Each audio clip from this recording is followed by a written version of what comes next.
Buenas, ¿cómo andan? ¿Cómo le va? ¿Todo bien? Buenas, profe. ¿Todo bien usted? ¿Cómo va? ¿Todo bien? Bien. Hola. Bueno, me alegro. Antes que nada, fíjense, no sé si ya pudieron ver, eh, en el aula que se habilitó la parte de backend, si la tienen todos disponible. Dice Java Backend 2023-1, el primer cuatrimestre. Y está la primer parte de base de datos. ¿Lo pudieron ver? ¿Lo pueden verificar? ¿Sí? ¿Ya? Sí, sí. Sí, se ve Sí. bien. Si alguno no lo puede ver, le tiene que escribir a la facilitadora para que les dé una mano con la activación, ¿sí? Bueno, eso presente. ¿Qué más? Mirando, mirando, mirando. ¿Está bien? No, estamos bien. Eh, aquí, listo. Bueno, nada, hoy vamos a seguir trabajando con base de datos, pero bueno, fíjense, cualquier cosa que tiene algún problemita con el tema de la habilitación de la segunda parte por las dudas, ¿sí? Que en algún momento revisen si no es que entraron ya y revisaron. Formulario presentismo ya se lo pasé, por ahora sigue el clásico, el de siempre, no se va a modificar. Mientras unan unos compañeros más. ¿Qué más? Bueno, la idea de hoy es que empecemos a construir estas bases de datos que estuvimos viendo la semana pasada. Todos me imagino que pudieron instalar o ya lo tienen directamente el motor de base de datos funcionando y listo para trabajar. Y hay alguien que no pudo, eh, me avisa, ¿sí? La de Java, Noelia, la verdad que no me acuerdo, creo que eran 2 semanas, o sea, arrancando de la semana pasada, creo que tenemos hasta el domingo que viene, hasta el domingo 28. Sí, creo que es hasta el domingo 28. Sí. ¿Qué pusiste? Ah, porque no lo había leído antes Java. Bueno, sí, yo también me confundo, la verdad que bueno, ha puesto nombres diferentes porque todo el mundo se confunde y piensa que es algo similar. Bueno, entonces, el tema es así. Vamos a arrancar. Así ya lo metemos. Voy a presentar mi pantalla.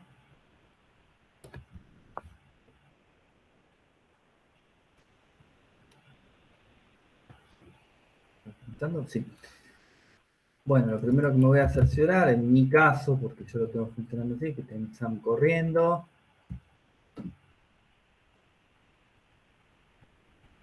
Sí, y así es, ahí está funcionando. Y ahora lo que voy a hacer es lo siguiente. Voy a entrar a mi Workbench. Una vez que entré a mi Workbench, voy a apretar este botoncito que dice más SQL. Y sobre este voy a escribir texto durante la clase de hoy. ¿Sí? Y después vamos a hacer alguna ejemplificación. También me voy a valer, que lo tengo armado por acá, ¿sí? De un DER que nosotros vamos a ir construyendo, por lo menos de una tabla que les quede de ejemplo, ¿sí? Mínimamente hacemos esto como para que tengan una idea de lo que es un DER. Después le vamos a ir agregando otras cosas. Vamos a tener la tabla o la entidad clientes en nuestra base de datos, que es lo que habíamos hablado la semana pasada. Si no se acuerdan, me avisan, pero simplemente habíamos hablado que era una base de datos, lo que era un DER, y que dentro de la base de datos las unidades interiores de información o menores de información eran las entidades se traducían en tablas. Uy, estamos llegando un poco tarde. Eh, acá. Tengo tantas cosas abiertas. Abro más encima. Ahí. Esta entidad cliente que nosotros habíamos pensado va a tener una serie de campos. Dentro de un DER esos campos se van a diagramar con una elipse, ¿sí? Yo en esta tabla que tengo pensado armar tiene 1, 2, 3, 4, 5, 6, 7, 8, 9. 9 campos. 1, 2, 3. Voy mal con el mouse. Ponerlos así. 4, 5 y ahí está, ¿sí? 3, 7, 8, 9. Esperen que lleve un compañero, 2 compañeros, 3 compañeros, digamos. Y el DER lo que iba a graficarnos era los campos que nosotros íbamos a tener que diseñar en la base de datos, pero simplemente a modo orientativo, no íbamos a especificar dentro de un DER los tipos de datos que iba a almacenar, que vamos a charlar un poco de eso. Y va a tener una forma similar a esta dependiendo de la cantidad de campos. Yo en esta tabla voy a guardar, vamos a arrancar por este. Entiendo que vamos a guardar el nombre, el apellido de mis clientes, vamos a guardar el DNI, vamos a guardar el mail, vamos a guardar... Uy, me aparecen las ventanitas como que llegó alguien y después desaparecen, qué raro. Vamos a guardar el mail, vamos a guardar también, vamos a ponerle provincia, ¿sí? Así explicamos después por qué.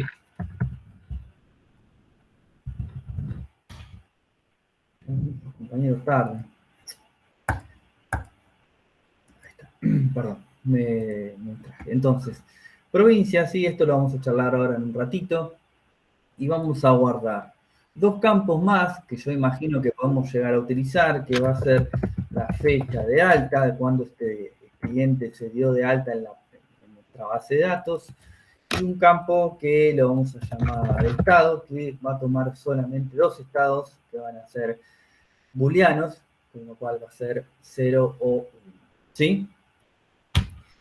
Aparte de todo esto, yo entiendo también que vamos a necesitar guardar, como hicimos la clase pasada, algún dato, algún registro que me identifique de manera unívoca a estos clientes.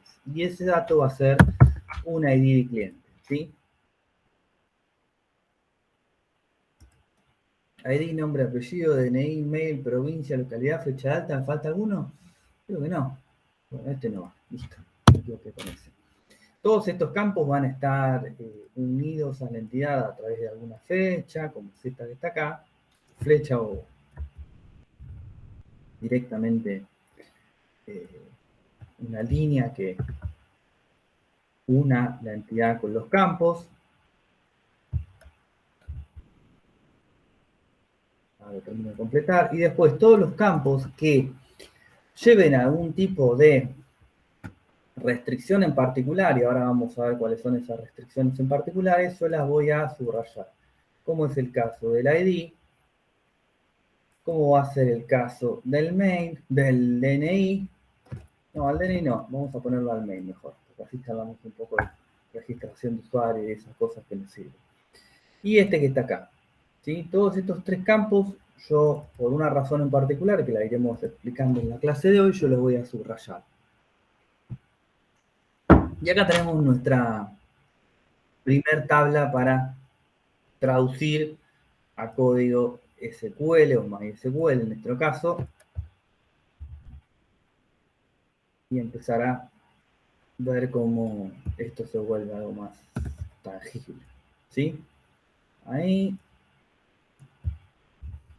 Me falta uno más.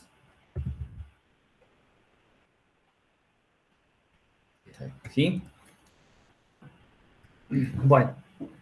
Entonces, lo primero que tenemos que entender para poder construir esta primer tabla clientes es que en base de datos, al igual que en Java, aparece el concepto de tipos de datos, ¿sí? En JavaScript nosotros eso ni lo tocamos, no lo manejamos, en realidad no lo manejamos directamente porque JavaScript no le interesa el tipo de dato, Pero ya entrando en backend y obviamente entrando en base de datos, sí aparece este concepto que es una de las primeras restricciones que nosotros vamos a tener cuando queremos construir una base de datos.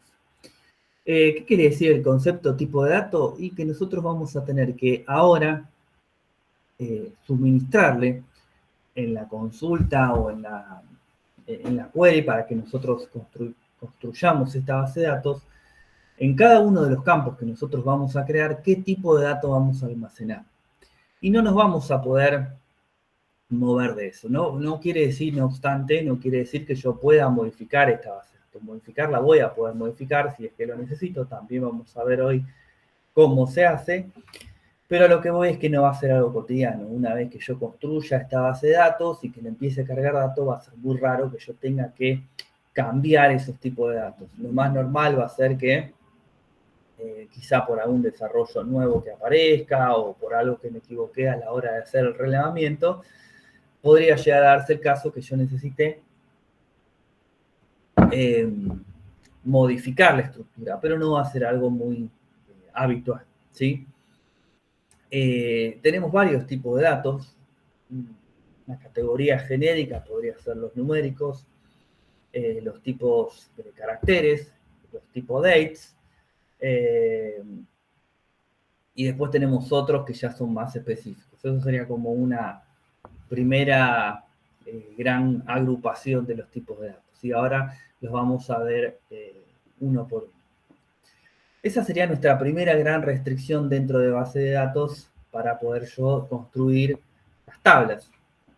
Y la segunda gran restricción va a ser que yo a los campos, además del tipo de dato, también le voy a poder definir algunas restricciones, como pueden ser una llave primaria, una llave foránea, una restricción del tipo check, una restricción del tipo default o una restricción del tipo unique. Este tipo de restricciones van a lograr que yo no pueda en ese campo específico, o mejor dicho, que pueda definir en ese campo específico algún tipo de regla, además del tipo de dato que yo voy a guardar ahí. Una llave primaria y llave foránea la dejamos para dentro un ratito, lo vamos a charlar hoy, pero lo dejamos para lo último. Y las otras reglas son, por ejemplo, una restricción del tipo default sería que si yo no cargo un dato en alguno de los campos, que por default me cargue alguno que yo indique. Podría ser, por ejemplo, no sé, algún valor que si yo no lo defino en cuanto a, por ejemplo, no sé, se me ocurre, qué sé yo, el apellido, yo no le defino ningún apellido específico, lo dejo en null, que el sistema automáticamente me cargue un sin definir o un, no sé, no suministrado, qué sé yo, la frase que sea, pero que automáticamente al yo dejarlo en blanco me lo suministre el motor de base de datos. Uy. Por otro lado, tenemos también las restricciones del tipo check. Las restricciones del tipo check son una regla que yo le puedo aplicar. Por ejemplo, no sé si yo tengo que guardar edades, supongamos que por alguna razón tengo que guardar la edad de la persona, yo podría hacer alguna validación para que la edad sea entre 18, incluido el 18, y 99, que yo no pueda poner 7 de 18 para abajo o de 99 para arriba. Si yo quiero cargar alguno de esos datos que corresponde, va a ser el motor de base de datos el que me va a decir, mira que lo que vas a cargar, yo tengo generada una regla para que no lo puedas hacer, con lo cual no lo puedes hacer. Y después tenemos por otro lado lo que sería una restricción del tipo unique. Una restricción del tipo unique es aquella que no me deja cargar dos datos iguales en el mismo, para un campo específico, por ejemplo, o claramente podría ser el mail, que yo no debería tener en una misma tabla dos mails exactamente iguales. ¿Sí? No es lo mismo que llave primaria, pero guarda cierta similitud importante. ¿Sí? Esperen un segundito, que me voy a sacar el bus y me estoy muriendo de calor. Sí, bien.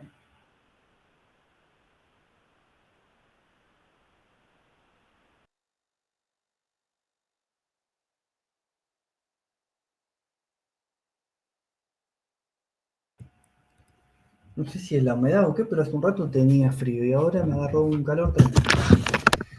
Bueno, volvamos. Entonces, acá lo que vamos a tratar de hacer hoy es tratar de construir esta primera tabla y vamos a charlar un poco de lo que son las llaves primarias y las llaves foráneas. Por eso no toqué el tema y lo dejé para lo último. Entonces, para construir esto, lo primero que vamos a tener que conocer son los tipos de datos. Y los tipos de datos, nosotros no vamos a saber específicamente qué es lo que tengo que poner, qué es lo que tengo que definir en cada campo.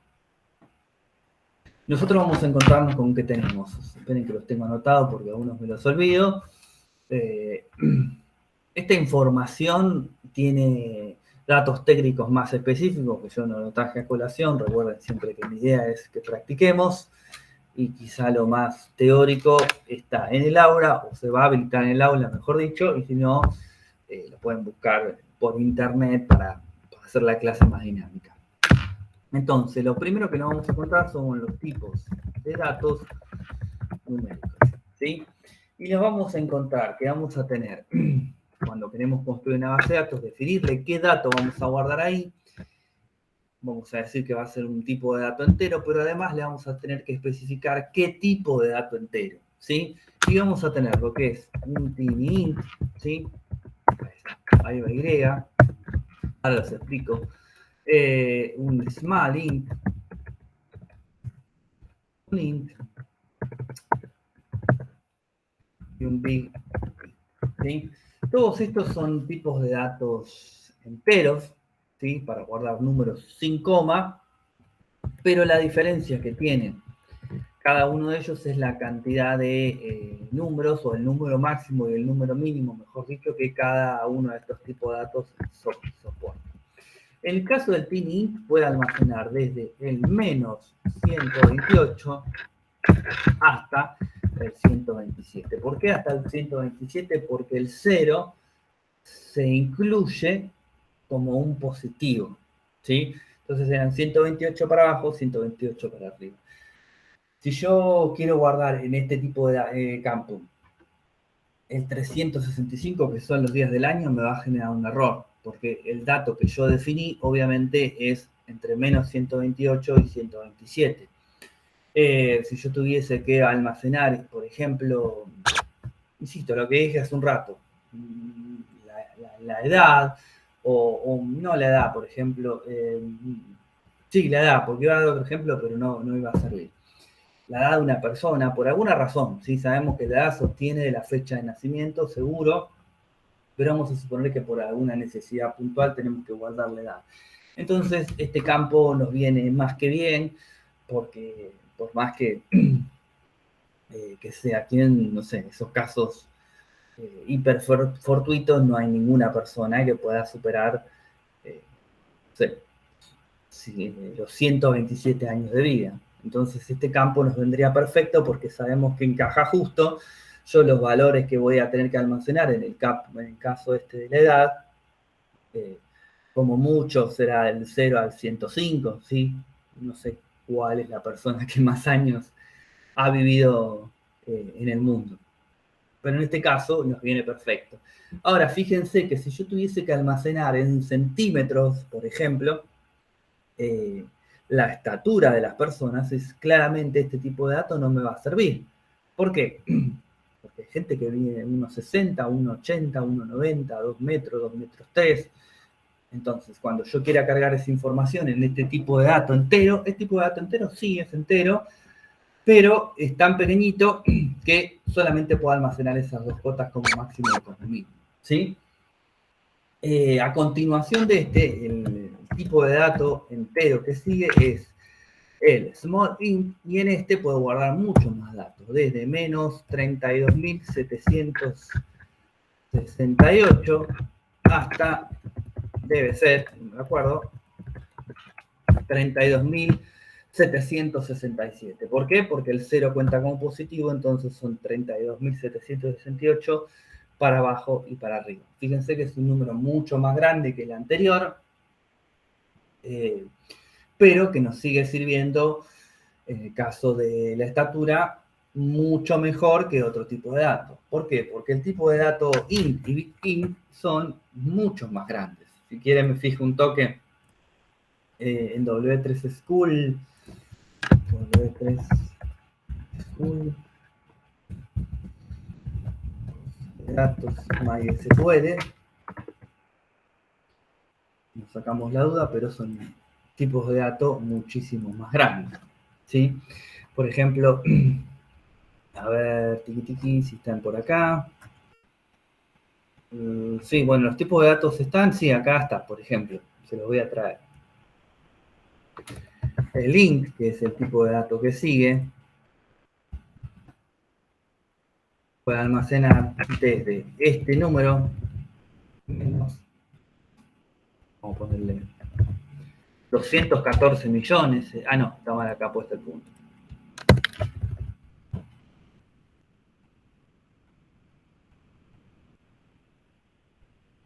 21 mil millones serían, bueno, no sé, no me quiero meter con nuestros números porque quedó mal. Pero fíjense qué grandes que son estos números, ¿sí? Para un tipo de dato entero está más que bien. Si en almacenar, no sé, algún tipo de número de socios, qué sé yo, algo así, y necesitamos estar seguros de que 32.000 no nos quede corto, pasamos inmediatamente al tipo que sigue y obviamente sabemos que no nos va a quedar corto para nada. Después, a continuación, tengo lo que es el Big Int. Acá el Big Int ni hablar, ¿no? 3, 3, 3, 3 y 3.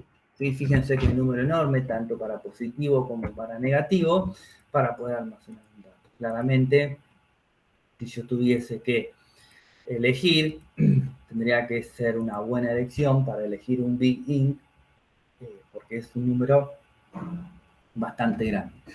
En la actualidad, a no ser que sea un campo muy específico, con el tipo de dato int, es con lo que se construyen la mayoría de los modelados de datos, a no ser que haya una cuestión particular para el cual yo pueda conformarme con un tint o un smart int, ¿sí?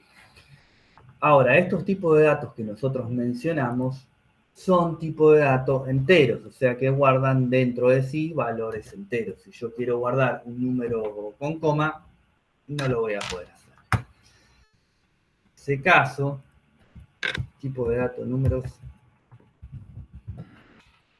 voy a tener disponible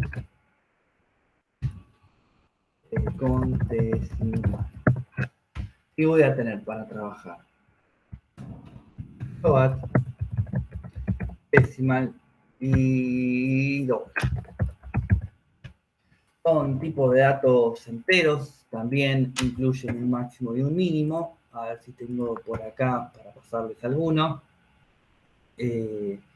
Data types. Claro, pero esto está con connotación científica y la verdad es que no sabría ni siquiera cómo escribirlo. Pero son números muy grandes y en estos números se puede inclusive determinar la cantidad de decimales que queremos que tenga como precisión, ¿sí?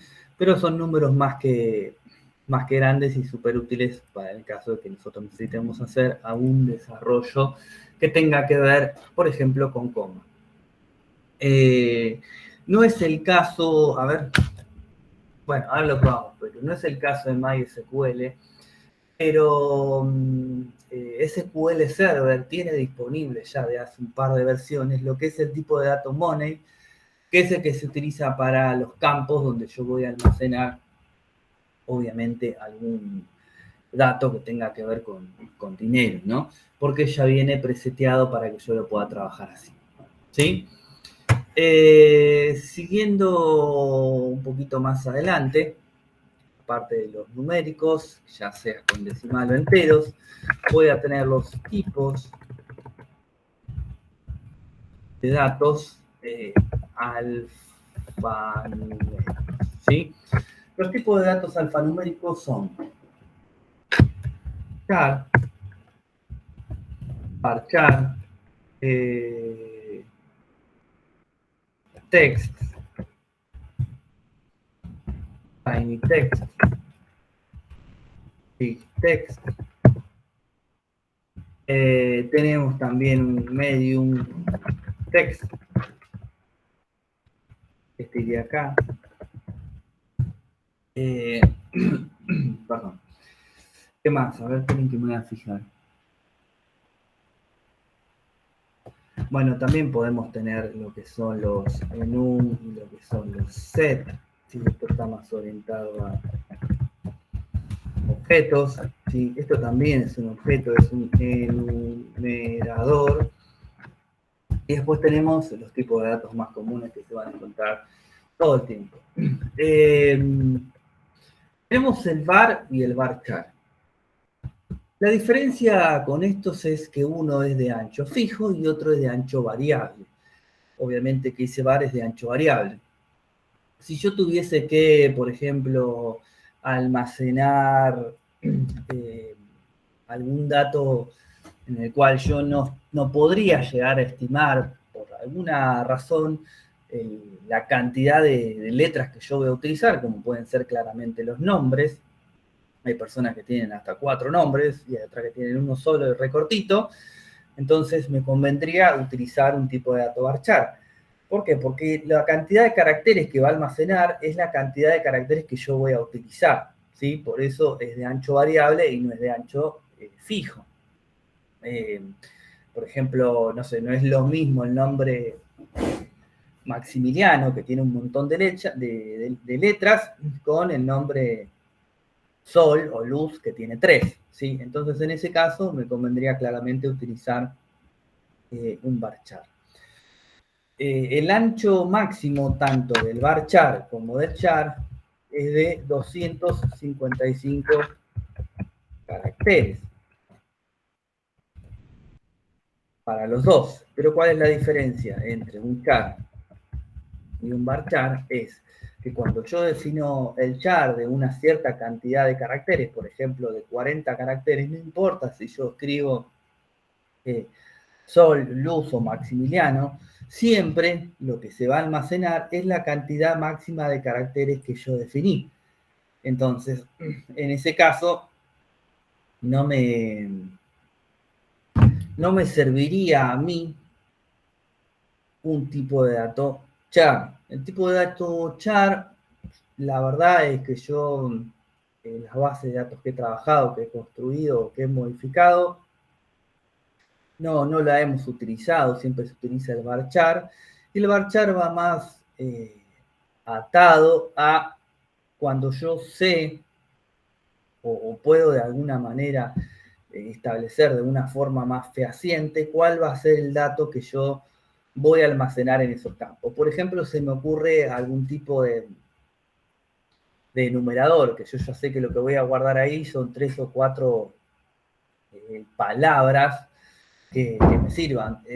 Por ejemplo, si yo tuviese, en lugar de una categorización de algo por un ID, que después vemos a esto que me refiero, y por una llave foránea, lo tuviese por alguna palabra, por ahí me conviene, en ese caso, utilizar un char, ya que yo sé que lo que voy a guardar ahí es una palabra de 3 letras u otra palabra de 3 letras, una de las dos.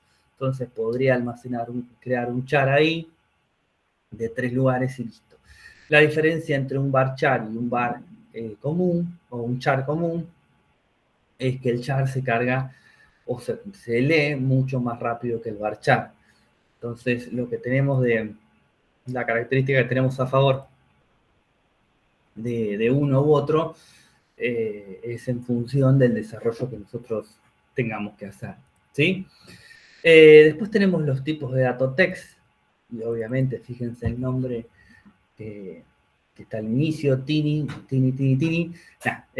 medium y big son los tamaños. Estos tipos de datos no tienen un máximo de 255 caracteres, sino que pueden almacenar mucha más información. Les voy a tirar algunos solamente para que tengan una idea, a ver si lo encuentro.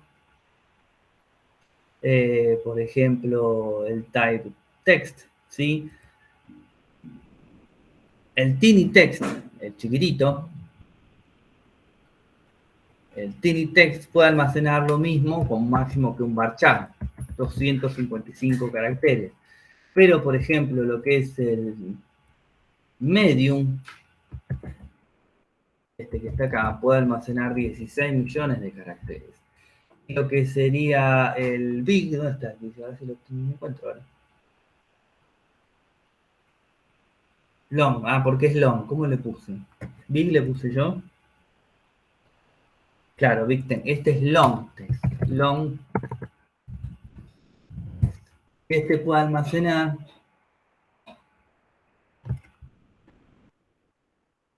esta cantidad de caracteres. Sí, fíjense que son tamaños bastante más diferentes uno que otro. Y un enum es justamente lo que les mencionaba recién. Existen en los lenguajes de programación, la verdad es que en los más clásicos, en Java, en .NET, en PHP, una estructura que se llama enum. Y un enum es como si fuese una estructura de datos más compleja, una variable, pero lo que guarda es un enumerador. Un enumerador no es más que un select, donde ustedes van a poder tomar de ese enumerador alguno de sus valores y nada más. ¿Le puedo agregar otros valores? Sí, pero siempre cuando yo tenga que leer de ese enumerador, voy a leer alguno de sus valores y no otras cosas, ¿sí? Por otro lado, lo que es un set. Un set es un tipo de dato que va a guardar dentro de sí objetos. ¿Sí? Teoría de objetos se viene dentro de muy poquito, así que ya está, ya lo tenemos encima prácticamente y ahí lo vamos a charlar mejor. Dentro de los tipos de datos que tenemos, además de estos que están acá, que son los más comunes, por otro lado tenemos tipos de datos date. Y tenemos dentro de los date, voy a hacer una línea así para que separe el título de los tipos. No sé si tampoco está lindo, pero bueno. Tenemos el tipo date, date time, el time, year, y lo que es el time span. El tipo de dato date es fecha, solamente almacena una fecha. El datetime es un tipo de dato que almacena dentro de sí fecha y hora. El tipo de dato time es un tipo de dato que almacena solo la hora. Y el tipo de dato year almacena solamente un año de 4 dígitos, porque muchas aplicaciones no les interesa tanto la fecha, sino el año donde ocurre algún evento y es lo que interesa nada más. Y después tenemos el time span, que es otro formato de fecha que también veremos en su momento, ¿sí? Y después tenemos otros tipos de datos. Otros tipos, estos ya no son tan usados, que tenemos el tipo blob, que es para almacenar binariamente algún archivo.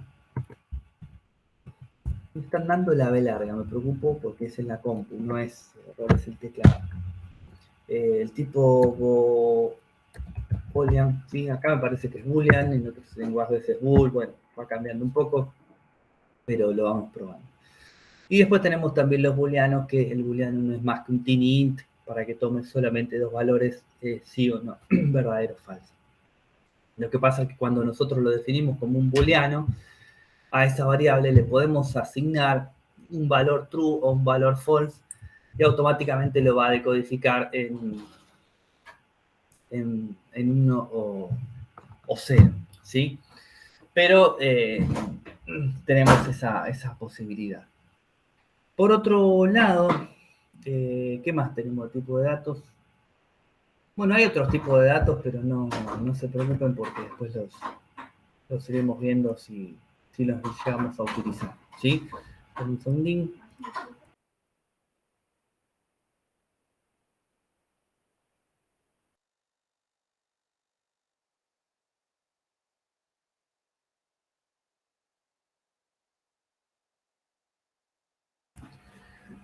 Perdón, me fui a buscar un poco de agua porque tengo la garganta media hoy. Bueno, entonces, ahora, con todos estos tipos de datos y las restricciones que vamos a charlar ahora, vamos a construir nuestra primer tabla y vamos a ver si le podemos insertar algún dato, ¿sí? Vamos a hacer lo siguiente. Voy a venir acá. Me voy a acotar el texto para escribir ahí. Y acá le voy a crear una base de datos nueva. Vamos a ponerle un nombre un poco más elocuente. A ver qué le ponemos. Vamos a hacer así. ¿Se acuerdan cómo crear una base de datos? Era create database. Y le vamos a poner base 23.047.48. ¿Sí? Voy a ejecutar. Le voy a poner use.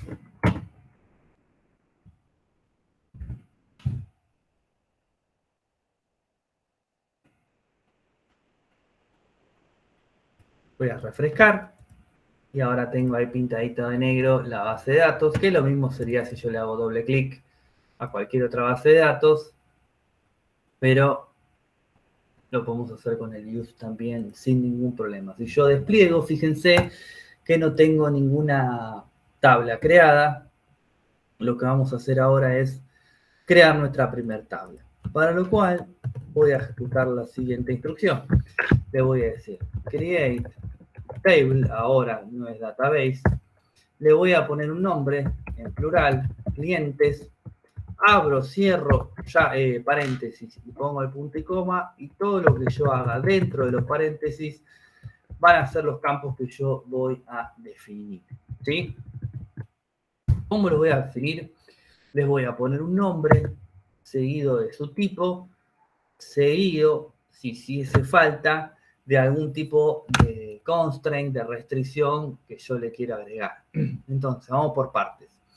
Lo primero que voy a decir es que voy a tener un campo, como dijimos, que va a ser las veces de identificación de ese registro completo. Entonces le voy a poner ID, ¿sí?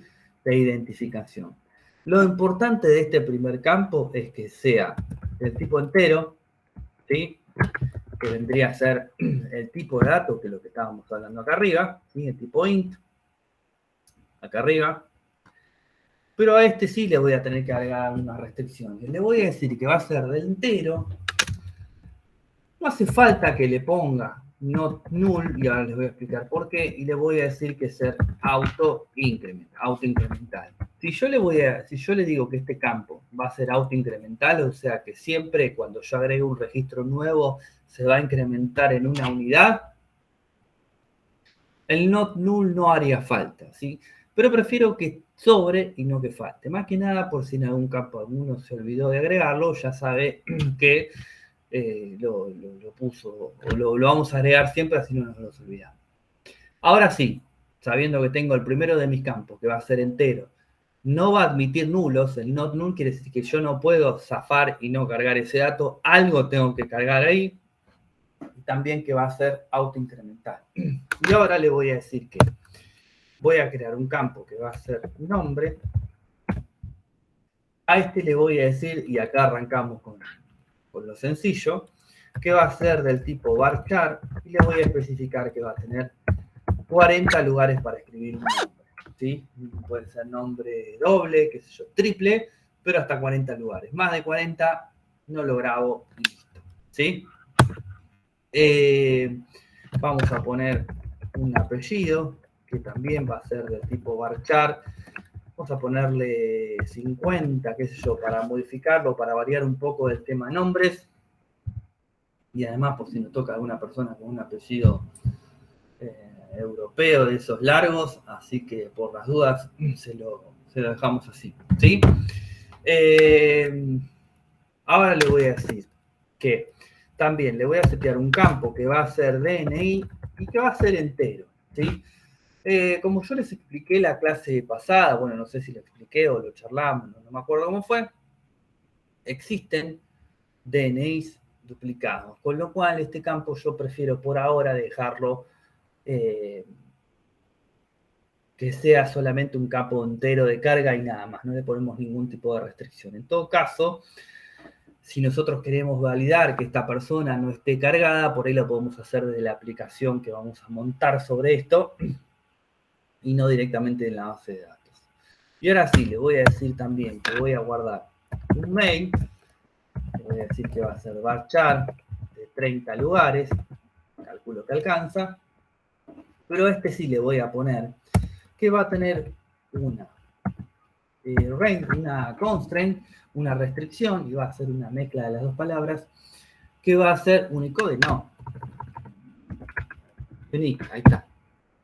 Va a ser único. Entonces, cuando yo quiera almacenar datos en esta base de datos, yo no voy a poder almacenar dos registros, o sea, dos líneas completas de información que tengan el mismo mail.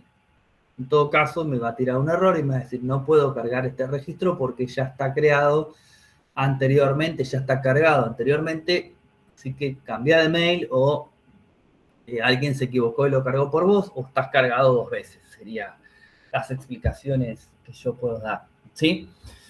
Después también voy a crear, ustedes me avisan si no se entiende nada, o no se entiende algo, espero que no se entienda algo y no nada. Voy a crear un campo que se va a llamar fecha-alta, va a ser del tipo date. Este campo nos puede llegar a servir en una base de datos real o en una tabla real para hacer, no sé, alguna promoción, para hacer alguna verificación, no sé, lo que haga falta. Y por último, voy a crear un tipo de dato que se va a llamar estado, que le voy a poner boolean, ¿sí? ¿Para qué nos va a servir este tipo de dato boolean? Para verificar si este cliente está habilitado o no para operar. ¿Por qué? Vamos a suponer que yo tengo una cadena de supermercados, la clásica, o una casa de electrodomésticos, mejor dicho, y yo a mí un cliente vino y me dejó con deuda, digamos, no me pagó. Si yo agarro y me enojo y lo borro de mi base de datos, lo borro de mi tabla para no venderle más, por ahí viene otro día, lo atiende un empleado, lo atiende otra persona, vuelve a comprar sin ningún problema porque yo lo borré. Como yo lo borré, vino, se dio de alta de nuevo y listo, otra cosa mariposa, no hay ningún problema. En cambio, este dato que yo voy a almacenar, lo que va a hacer es filtrarme cuáles personas están habilitadas y cuáles no están habilitadas para operar. Entonces, acá tengo un tipo de dato que lo van a utilizar a menudo, ¿sí? Y lo último que voy a hacer en este ejemplo es, le voy a decir, de todos estos datos que están acá, ¿cuál va a ser la llave primaria? Le voy a decir primary key y le voy a indicar ID. Entonces, este dato que está acá, yo le voy a indicar que va a ser de tipo llave primaria, ¿sí? Entonces, he hecho todo esto, no se preocupen que lo voy a guardar, así les queda para después. 48.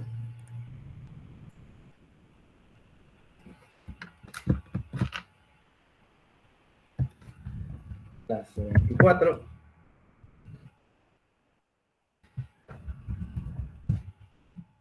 ¿Sí? Voy a pintar. Voy a ejecutar. Y fíjense que me dijo que no hay filas afectadas porque no hubo cambios. Es cierto, no hay ningún dato afectado, sino estructura de base de datos. Pero fíjense, yo me paro acá, recargo.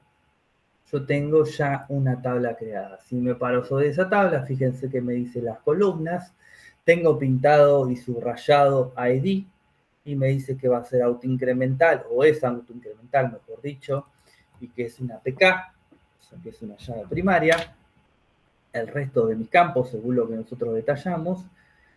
Y mail también está pintado, porque en este caso no es una llave primaria, sino que tiene una restricción del tipo unique. ¿Sí?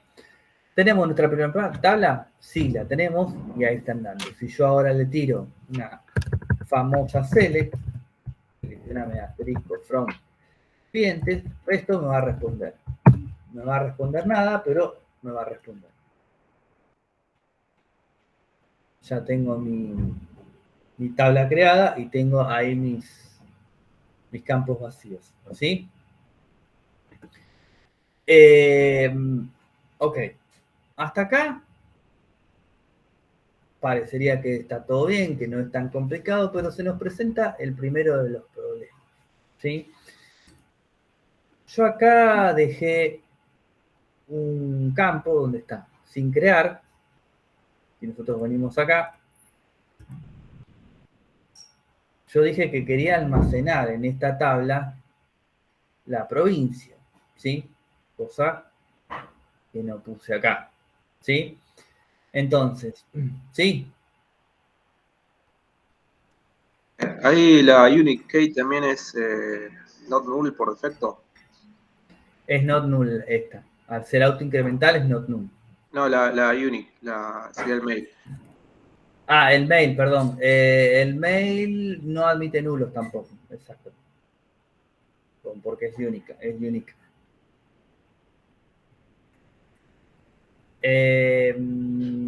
¿Qué más? Esperen que me perdí. Bueno, entonces, un par de cositas antes de analizar el tema de provincia. Si yo quiero eliminar esta base, esta tabla, no la base de datos, esta tabla, drop table clientes. Pinto, la tabla de clientes no está mal. Tengamos presente que estamos trabajando a nivel base de datos. Lo que nosotros hagamos o deshagamos no tiene vuelta atrás. En este caso, porque yo tengo el script para crearla de nuevo, entonces la puedo eliminar, pinto el script para crearla de nuevo y la vuelvo a crear. No es mayor inconveniente, pero puede fallar a veces, así que tengan mucho cuidado, extremo cuidado con lo que hacen, porque, insisto, no tiene vuelta atrás lo que hagamos, ¿sí? Bueno, entonces, vamos un toque a un Excel que necesito explicar lo siguiente. Excel acá. El que me está avisando que es trucho. Nosotros dijimos que vamos a tener el ID, nombre, apellido, mail. Yo le quiero agregar provincia. ¿Sí? Había otro dato más, pero no me importa ahora. Dejamos eso. Nosotros sabemos que este primer dato, nosotros lo definimos como autoincremental y not null, con lo cual siempre va a tener esta lógica. Nunca va a poder tener dos iguales, que me va a tirar un error. Vamos a poner 3 y hacemos copy paste.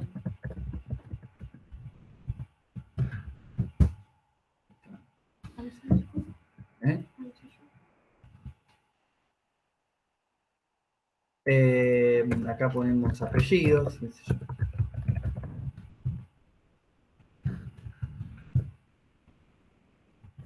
Hago así, chicos, para que sea más rápido, pero ustedes saben que deberían ser datos diferentes y no zaraza como estoy poniendo yo. El mail, recuerden que acá, si hacemos el ejemplo como corresponde, no me va a dejar poner dos iguales, sino que le voy a tener que poner algún dato diferente. Esto es un Excel, ¿sí? No, ya sé que no. Bueno.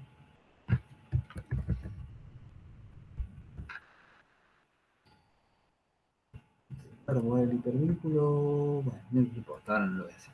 ¿Sí? Recuerden que los mails deberían ser diferentes, pero vamos a hablar puntualmente de la provincia. ¿Sí? Acá tenemos un tema.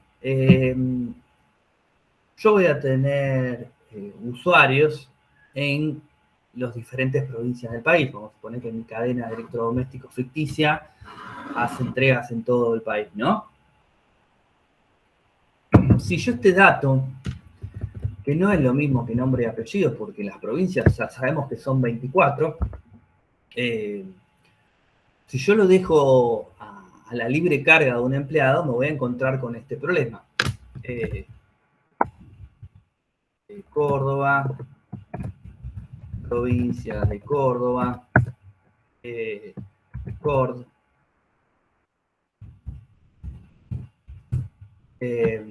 no sé, las variantes que se puedan imaginar. Después puedo tener Buenos Aires, BSAS, provincia de DSAS, provincia de Buenos Aires, ¿sí? Estos, fíjense que cada empleado mío cuando cargó un cliente, lo cargó como mejor le sirvió, porque así me lo deja hacer, o todavía no lo construimos, pero así lo pensamos en un principio.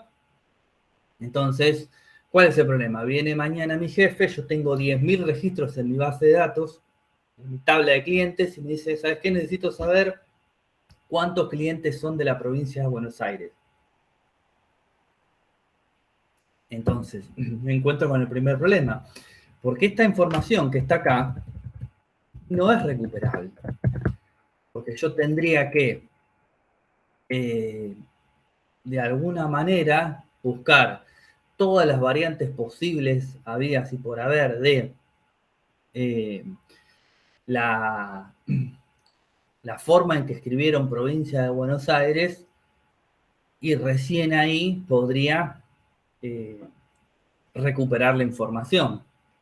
Además, que nos encontramos con otros problemas que pueden ir surgiendo. Vamos a suponer que por alguna razón, muy loca, pero podría pasar, qué sé yo, Catamarca, San Fernando, el Valle de Catamarca, bueno, el nombre oficial de esa provincia pasa a ser solo Catamarca.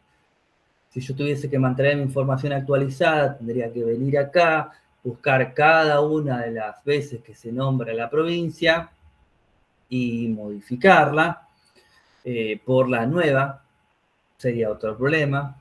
Y además un tema también de eficiencia. ¿Por qué? Porque fíjense que yo voy a repetir en esos 10.000 registros probablemente, no sé, 3.000 veces provincia de Buenos Aires, voy a repetir 2.000 veces provincia de Córdoba, 500 veces Catamarca, 150 veces Tucumán, 800 veces Entre Ríos, ¿sí? Pero es la misma palabra que yo la voy a estar repitiendo una y otra vez en un mismo campo, ocupando cada vez más espacio.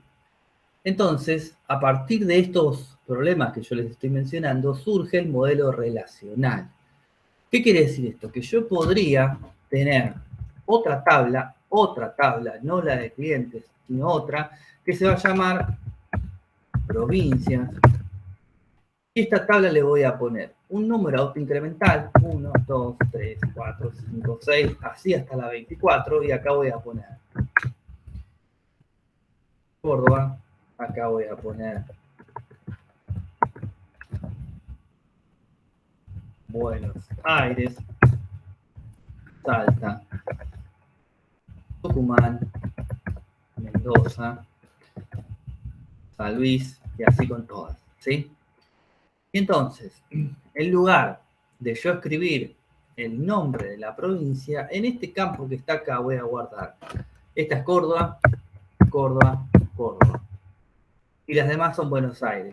2, 2, 2, 2. ¿Sí? Entonces, yo voy a armar una relación entre esta columna de provincia que corresponde con la tabla de clientes y esta columna de la tabla de provincias. Entonces, si yo quiero recuperar toda la información de la provincia de Buenos Aires, lo único que tendría que hacer es filtrar en toda esta tabla, que, insisto, acá tiene un poquito de registro, pero podría tener 10.000, filtrar todas las provincias número 2, que son la provincia de Buenos Aires, ¿sí? Y si a mí mañana me dicen, mira, no me gusta que aparezca así, sino que aparezca con provincia de, esta tabla yo no la tengo que ni tocar. ¿Por qué? Porque me vengo acá y le digo provincia de Buenos Aires, ¿sí? Y así con el resto de las provincias. Entonces, al tener una relación, yo lo único que hice fue actualizar este dato que está acá. Ahora, viene el primer tema que tenemos que tener en cuenta con respecto a esta relación que estamos pensando, ¿sí?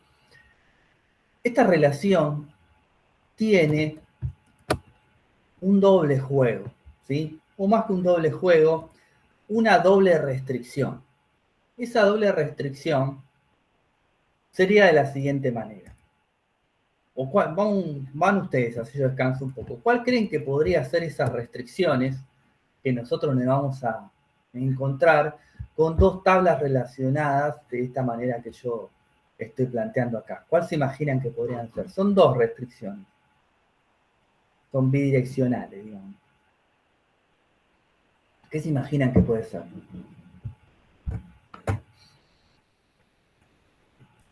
¿Alguien? El tema de que hay varias provincias, pero también hay, digamos, va por ese lado. Claro. Una provincia va a tener Buenos Aires, va a tener Salta, va a tener como múltiples posibilidades, pero al mismo tiempo, un mismo número puede tener muchas provincias, muchas. Sí, eso está bien igual, pero es la cardinalidad, que eso lo Pensé que vemos. te Igual referías a eso, a la cardinalidad, como a esa... No, me refiero a la restricción que nosotros nos vamos a encontrar cuando tenemos este tipo de relación. Y la restricción, o a lo que hacía referencia, es lo siguiente. En esta tabla de clientes, ¿sí? Si viene un cliente nuevo, voy a decir un tipo ordinario, voy a poner acá el 8, ¿sí? Con los usuarios decís, claro. No, más a esto, por ejemplo, mira. Viene un cliente nuevo y me dice, yo vivo, no sé, en Tierra del Fuego, ¿sí? Yo no puedo venir acá y decirle, bueno, listo, vos vivís en la provincia 7. ¿Por qué? Porque me va a decir el motor de base de datos, me va a decir, no, pará, esto vos no lo podés hacer porque vos me recreaste una relación entre la tabla de clientes y la tabla de provincia, y yo la provincia número 7 no la conozco, no sé cuál es. Entonces, este registro no me lo va a dejar crear. Solamente me lo va a dejar crear cuando yo vaya a mi tabla de provincias y le diga que la 7 es Tierra del Fuego. ¿Sí? Entonces, esa es una de las primeras restricciones que me voy a encontrar cuando tengo dos tablas relacionadas. Que yo no voy a poder referirme a un dato de otra base de datos, de otra tabla, perdón, que no exista.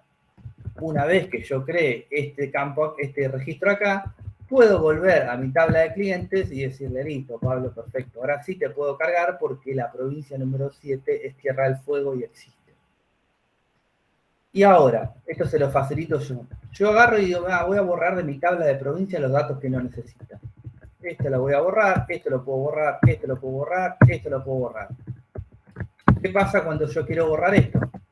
O quiero borrar este, o quiero borrar la 7. ¿Qué creen que me va a decir el motor de base de datos?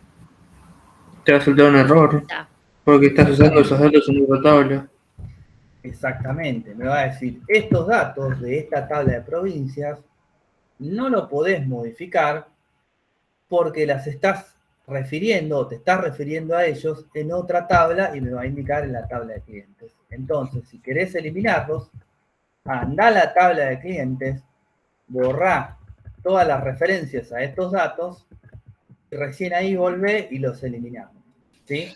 Igual, Nico, eso, digamos, si uno trabaja con esa restricción, pero hay formas de que te deje borrar uno y eliminar el otro por decantación y demás. Hay un montón de maneras. El cascade y todo eso, o sea, se puede hacer, más allá de que en primera instancia cuando uno lo hace te tira la restricción, pero se puede modificar, digamos.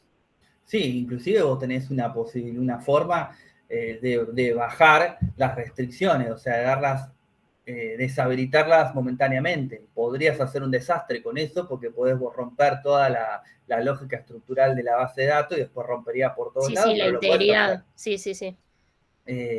Y si no, sí, podés ejecutar algún trigger o podés ejecutar algún tipo de código en una función de MySQL para buscar y eliminar todo lo que no corresponda. Ahora, justamente viene al caso, y esto no lo vamos a hacer ahora, sino a modo de charla. Es muy improbable que se borre la información en una base de datos. Que no la veamos desde nuestra aplicación es otra historia. Pero la información no se elimina a no ser que sea un error de carga, a no ser que sea datos extremadamente viejos, o que sean datos inútiles por alguna razón en particular, pero la información no se elimina. Lo que se hace es, por ejemplo, volviendo al tema de provincias, vieron que hay muchas propagandas, yo no sé por qué, supongo tendrá que ver con temas de impuestos, que dice abajo, excepto Tierra del Fuego, no sé por qué, solo Tierra del Fuego.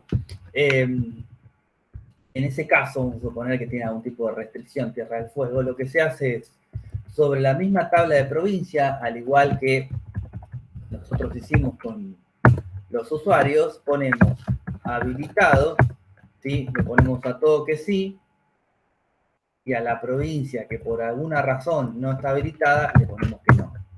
Entonces, si yo quiero cargar acá a Pablo, esto después lo codeamos con alguna aplicación, si no, no lo podríamos hacer. Grabar lo voy a poder grabar porque no rompe la restricción, no rompe la integridad de mi base de datos, porque la provincia de Tierra del Fuego existe, pero nosotros podemos hacer saltar un pop-up de la aplicación, no se puede ejecutar esta venta o lo que sea, porque Tierra del Fuego tiene una inhabilitación, no sé por qué, creo que es un tema de impuestos, no lo sé, pero creo que es así. Pero los datos en una base de datos no se eliminan, sino que se pone algún campo para hacer alguna referencia de que esa venta está inhabilitada. ¿Sí? Y el mejor caso que les puedo explicar es el del cliente. Si nosotros vamos y lo eliminamos, viene mañana, se registra de nuevo y le vendemos de nuevo porque no nos dimos cuenta. Ok, bueno, entonces, vamos a hacer lo último de hoy, así no nos complicamos tanto la vida. Lo que voy a hacer ahora es lo siguiente. Voy a ir un poquito más abajo y le voy a decir create provincias. ¿Podría poner un int?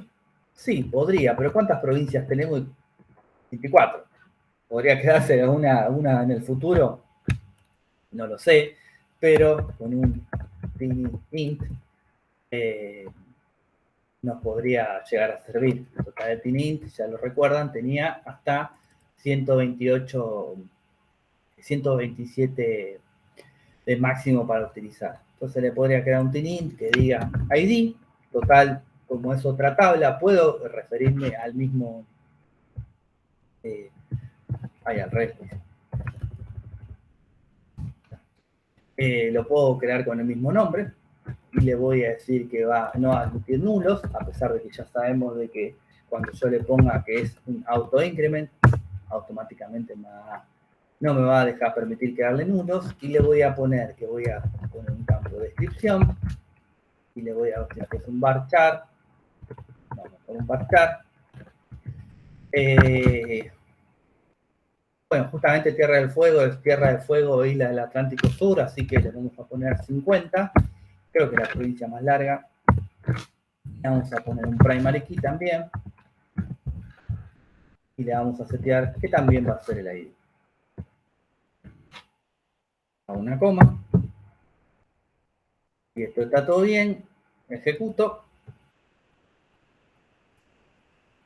Y si me vengo a mis tables y refresco, debería tener dos. Tengo clientes y tengo provincias. ¿Sí? Vamos a tirarle algunos datos a provincias y ya vamos viendo por lo menos cómo sería. Y esto sería algo así. Le voy a decir insert into. Esto lo seguimos viendo en la clase que viene. Se vuelvan locos, pero así ya por lo menos lo van mapeando. Provincias, ¿sí? Provincias no, provincias.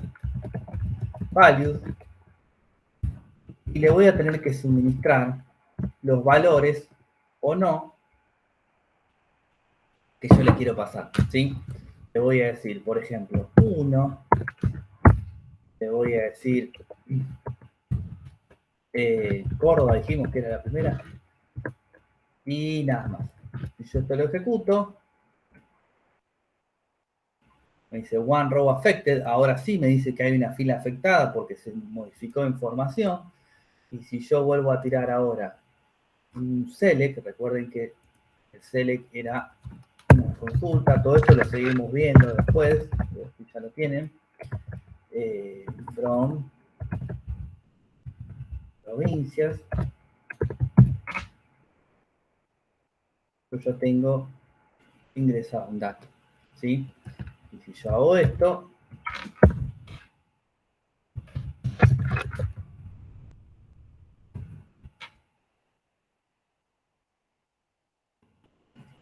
fíjense lo que pasa. Me dice one row doesn't match. ¿Por qué? Porque yo le tengo que suministrar exactamente los mismos campos que yo le dije que le voy a suministrar. Entonces, yo hago esto también. Ay, perdón. Me tiró otro error. Y el error que me tiró, que me dice, duplicate entry one for primary key.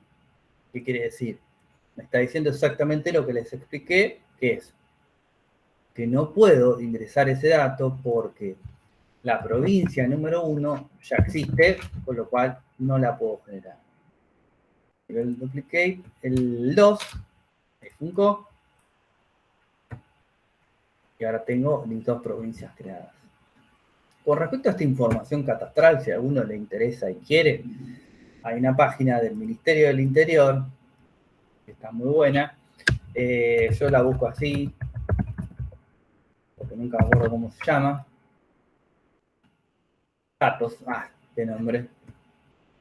Es una página del gobierno nacional que uno puede descargar información y aparte tiene una serie de APIs que también se pueden invocar para obtener esta misma información que está acá, de todo tipo de color. Si no me preguntan algunas cosas que son, porque la verdad no lo sé, ni entiendo tampoco a quién le puede llegar a servir, pero bueno, supongo que habrá de todo, ¿no?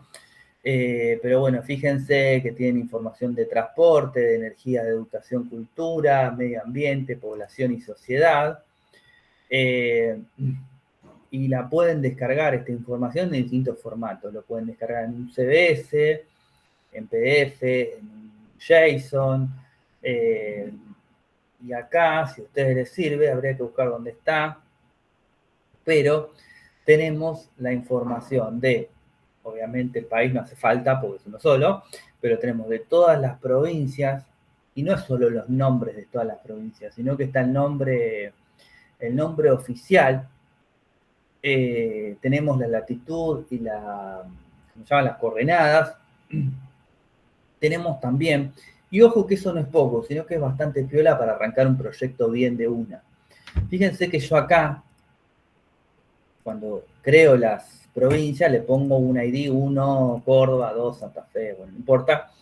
Nosotros cuando bajamos la información de acá, tiene unos ID que no son autoincremental. Por ahí Buenos Aires sería la primera y es la 6, la que le sigue es Córdoba y es la 9, la que le sigue es Santa Fe y es la 11, no sé. Tiene números al azar en lugar de autoincremental, pero eso está bueno porque esta información que yo les digo nos puede ayudar en un futuro para vincularnos con algún tipo de API del gobierno nacional. Qué sé yo, no sé, si queremos obtener información de la provincia de Santa Fe y en esa API Santa Fe es la provincia 8 y para nosotros es la número 1, tenemos que hacer una conversión, que esto no es tanto lío, pero bueno, hay que hacer un espejado innecesario.